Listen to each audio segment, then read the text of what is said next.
Kembali saudara, polisi di Karawang, Jawa Barat melepaskan tembakan untuk mengamankan seorang yang diduga menjadi pelaku penipuan tenaga kerja yang babak belur di amuk masa korban penipuan.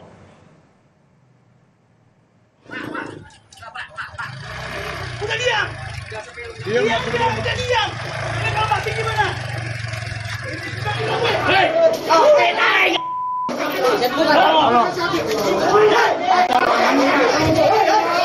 Polisi melepaskan tembakan peringatan ke udara untuk mengendalikan massa yang emosi dan mengeroyok terduga pelaku penipuan.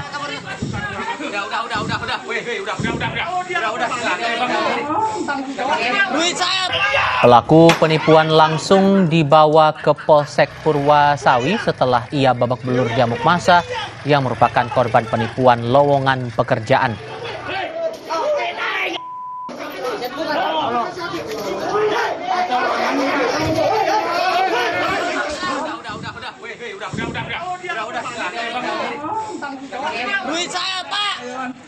Dugaan penipuan yang dilakukan pelaku berinisial A itu dengan menjanjikan para korbannya bekerja sebagai security, driver, dan petugas kebersihan dengan membayar sejumlah uang.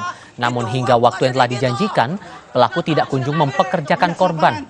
Tak kunjung bekerja, para korban yang berjumlah ratusan orang mendatangi kantor milik pelaku untuk meminta pengembalian uang.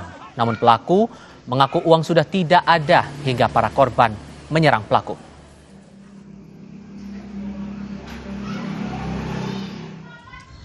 Peristiwa terjadi pada hari Kamis tanggal 30 November tahun 2023. Saat itu massa beringas dan sulit dikendalikan. Dan untuk mengendalikan massa, petugas mengambil keputusan melepaskan tembakan peringatan ke atas agar massa yang beringas dapat dikendalikan dan mengamankan terduga pelaku yang melakukan penipuan.